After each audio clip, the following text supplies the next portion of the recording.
Wellness Wednesday on Fox 54 News, sponsored by Regenesis.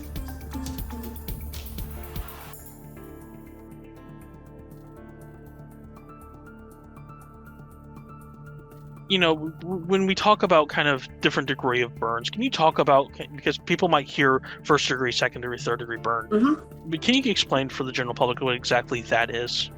Sure. First degree burn is just going to be a pink superficial area. Some steam from a pot can cause a first degree burn. A sunburn is considered a first degree burn. Anytime you have a blistering of any kind, it's considered second degree. And then third degree is when it just goes deeper into the tissue. And speaking of the tissue, you of course mentioned, blisters, and skin is our friend.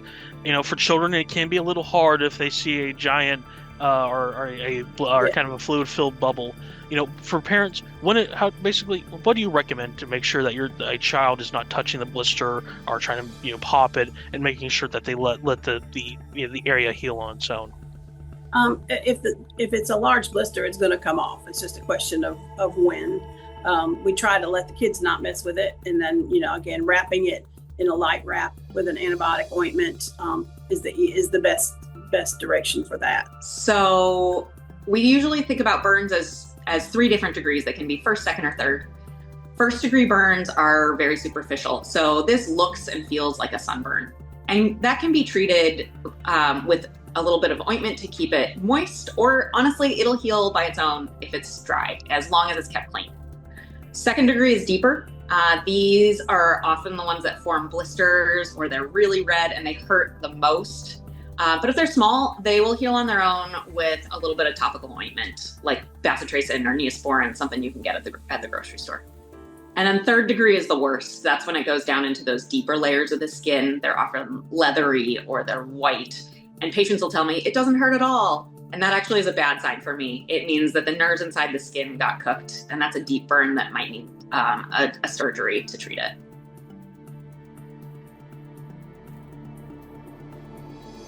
So, like I was talking about, when a parent notices, hey, my child has a burn, what do they instantly need to do?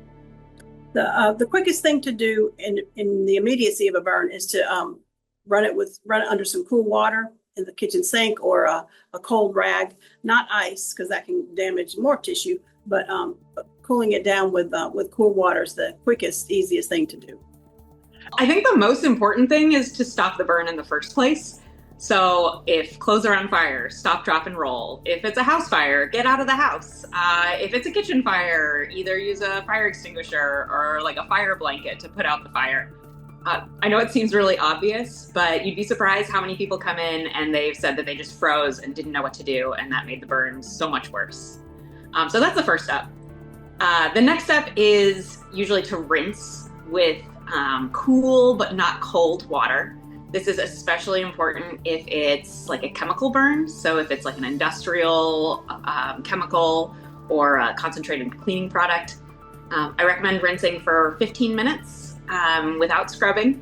And then after that, it's really just keeping it clean and dry and seeking care if it's a big enough burn that you need extra help. So the first aid with the recommendation from the Health and Safety Institute for basic first aid for a light burn. So say, for instance, if you spill some boiling water on your arm, then what you would do is you would immediately rinse that area with some clean water. So say, for instance, if Anna got burned right here on her arm, then we would immediately take some clean water and just rinse the area, okay? You want to make sure that it's rinsing for maybe about 10 to 20 minutes, especially it's going to help with that pain. And like you said, it's also going to stop any further damage to the tissue, okay? And then what you're going to want to do is take some clean, sterile, nonstick gauze and wrap that area so that way you can keep it clean and dry. Now, this is for something, like I said, that is just, a light household burn that doesn't need any sort of medical attention or anything like that, okay? So once you got that rinsed for 10 to 20 minutes, you want to take your clean, nonstick, sterile dressing, and then just not tightly, because you don't want it to be so tight to where you cut off the circulation in the limb. but you want to just lightly wrap it, okay? And again, you're just wrapping it after you rinse it to keep it dry and clean while you're waiting on that, okay? Now, for something that is more serious, you want to still do that rinsing method, but you also want to remove any clothing or jewelry like watches, rings, bracelets, things of that nature, if they're not stuck to the skin. If it's stuck to the skin, don't force it. Just get off as much as you can. Still offer that rinse, and then still offer that loose wrap with the sterile non-stick gauze dressing.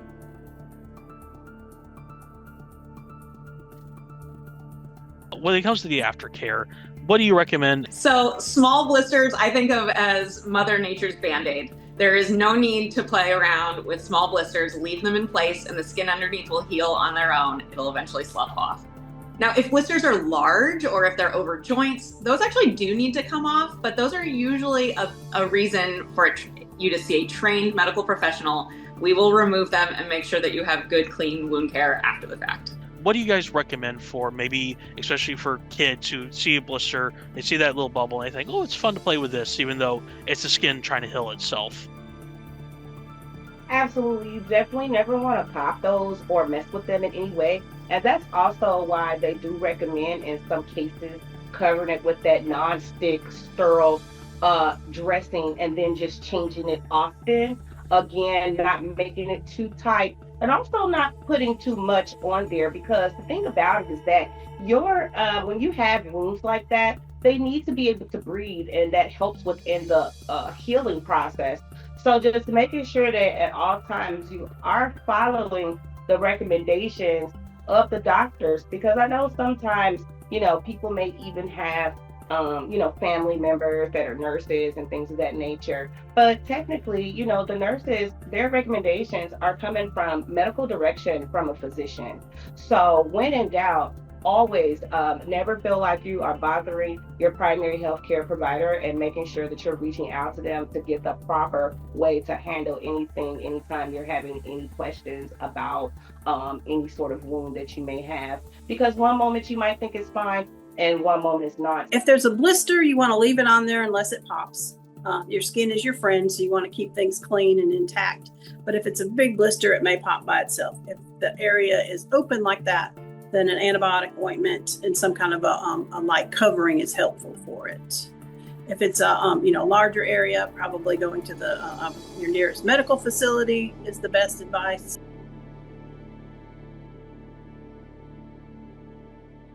Okay.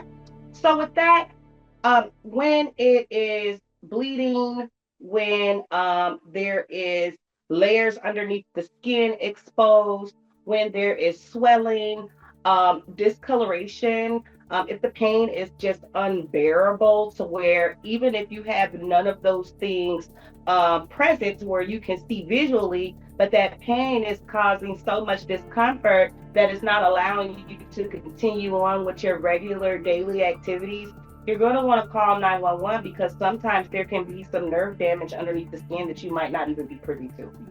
I would also say if it's in any of those serious areas, face, neck, hands, feet, and groin. And the groin area, yeah. There's 3 reasons that I would recommend people either seek treatment at a burn center or at their local emergency room. The first reason would be size. So if it's bigger than maybe the palm of your hand, that's a good reason. Another reason would be the location. So if it's on the hands, on the feet, on the face, somewhere sensitive like that, that's somewhere where you want to be more careful, even if it's a small burn. And then the last reason I recommend is if it's looking worse over the next couple of days. Sometimes people get a burn and they say, it doesn't look that bad. And a couple days later, it's bigger, it's redder, it's hurting more. That's a really good reason to come in and get it checked out.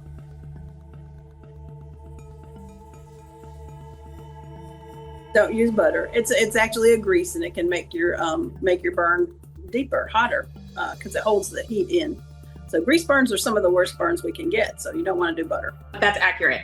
Every few years I get somebody with some new creative home remedy, and people never cease to impress me with their new ideas. But I've seen a lot of foods like butter or egg whites. Those do not help, and they increase the risk of infection.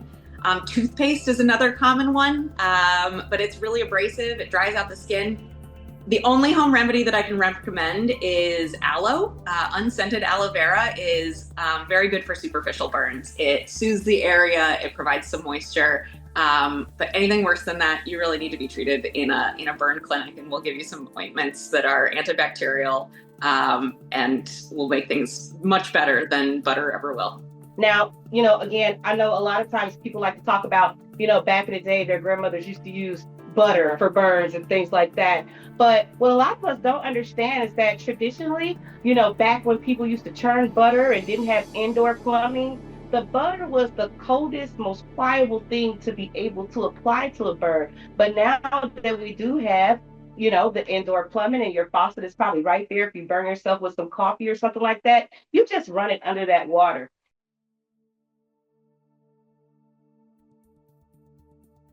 People need to check the temperature of their hot water heaters.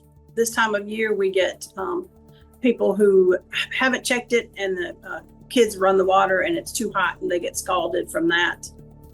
This time of year, people are drinking hot cocoa, hot tea, fixing hot soup, keeping the kids away from that. We've had numerous scald burns recently where kids reach up and grab, a cup of mom's tea or a sibling's hot cocoa and spill it, and that can cause a second-degree burn. It can cause worse, but typically a second-degree burn. So real quick, with hot stuff like coffee, hot cocoa, have there ever been any concerns for any burns inside the mouth, maybe burning the tongue due to hot liquid? We do have that occasionally. There's not much you can do for it though inside the mouth. Just kind of, it's uncomfortable, but it'll heal.